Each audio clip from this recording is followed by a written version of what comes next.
woman was born.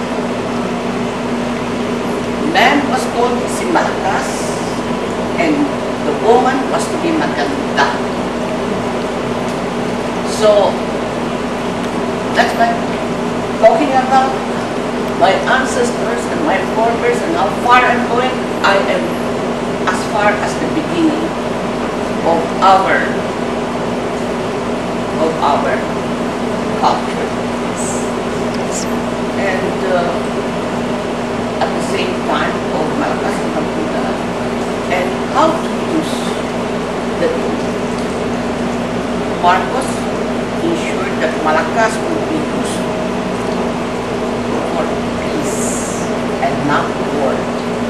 Otherwise, we'd still be in the lonely jungle.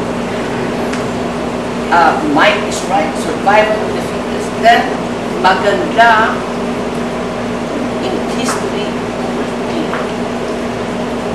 When I was asked which your idol in world history, was it Cleopatra? Was it Jesus? Neither. None of them.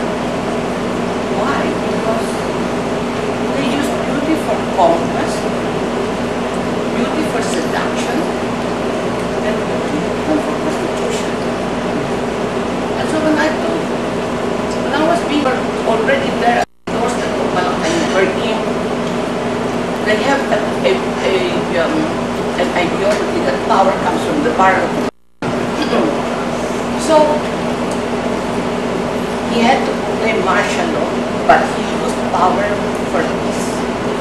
All throughout martial law, he never even implemented the death sentence to a Philippine.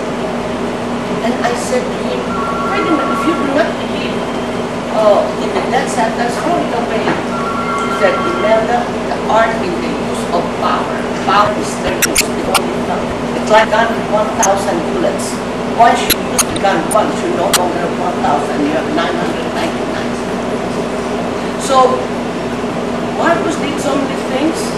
In fact, the Americans were our allies, did not care for him, but eventually he had to be taken out and snatched out of our country.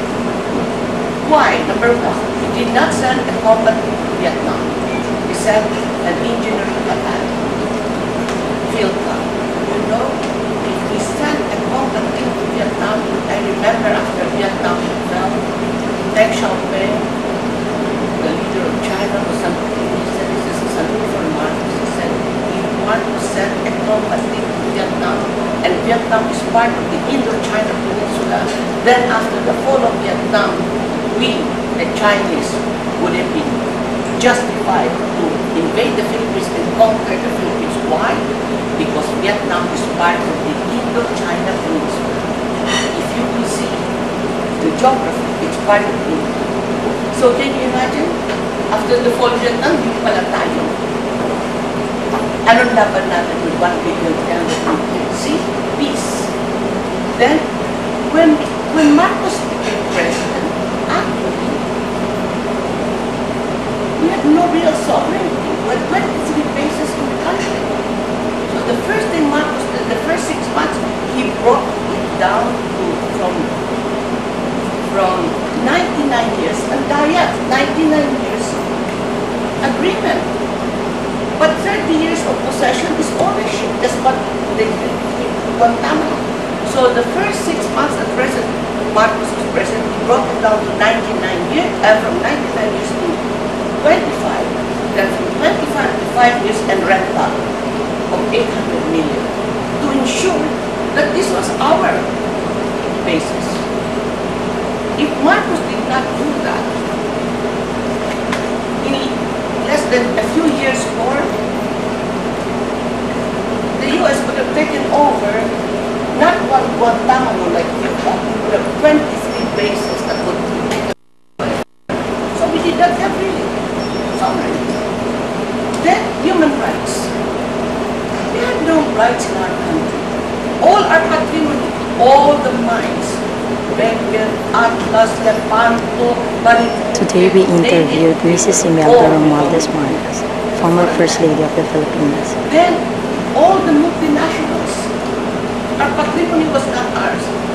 Then the multinationals, San Miguel, PLDT, Meralco, name it, and all the major corporations of the Philippines belong to foreigners. Talking about human rights. This is our land, and we were just employees and slaves to foreigners in our own land, and there's a seemingly independence. But he did his own history. And in, so use power for peace.